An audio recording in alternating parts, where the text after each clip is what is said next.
Banyak bicara dengan prestasinya, tak banyak bicara dengan segudang prestasi yang dicapainya.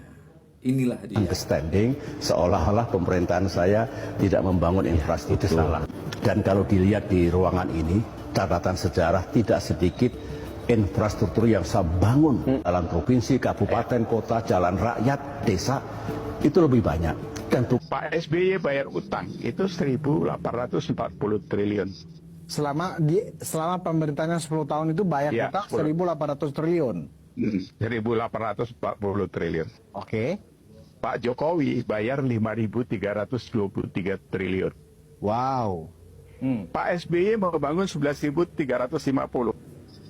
Dia lebih banyak bangun jalan. Ini sama revitalisasi ya. Revitalisasi itu jalan yang sudah ada itu bisa dikisarkan atau bisa ditimpa dan sebagainya.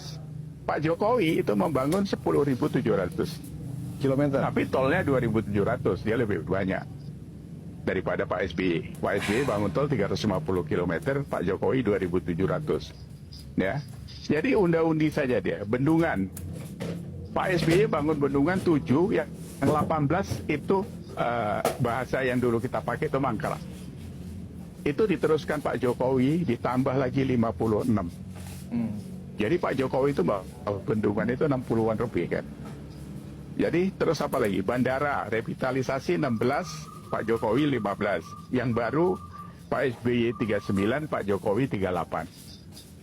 Berikutnya apa lagi yang tidak ada kaitannya dengan pembangunan langsung? Freeport. Berapa presiden membiarkan Freeport 9% sahamnya? Diambil Pak Jokowi, dibayar 60 triliun, uangnya Inalum kan?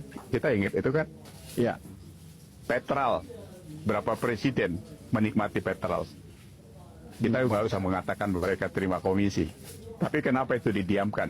Kalau itu ada mafia minyak di sana. Januari 2015 dibubarkan sama Pak Jokowi. Ya kan? Saya waktu itu ingat kalau dia mau terima $1 aja. Satu hari $1 juta diterima. Berikutnya apa lagi? Sumur minyak, Blok Rokan Mahakam, diambil Jokowi. Wilayah udara Singapura, diambil bulan Maret 2024. Yang sudah tahu dari tahun 46 dikelola Singapura. Jadi kita mau ke Riau, presiden lapor dulu sama Singapura gitu kan.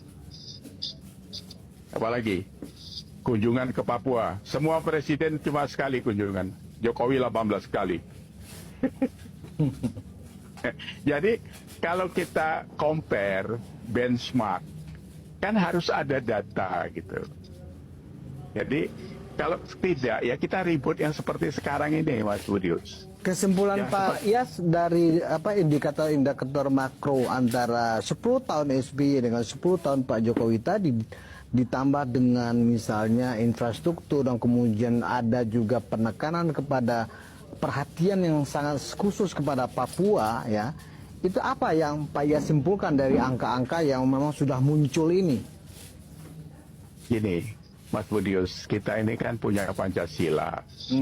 Ketuhanan yang Maha Esa, bebas beragama, berantakan. Kan gitu kan. Kita harus jujur loh. Minoritas itu nggak punya ruang gitu kan. Selalu diganggu. Ini soal ponpes sebentar aja udah ribut gitu kan. Iya. Terus apa lagi? Yang lain-lain sampai keadilan sosial, pemerataan dan sebagainya itu kan tidak terjadi. Itu saya lihat cuma ada di Jokowi waktu itu. Ngapain dia sampai ke Papua 18 kali? Membangun Trans Papua 3.600 kilometer.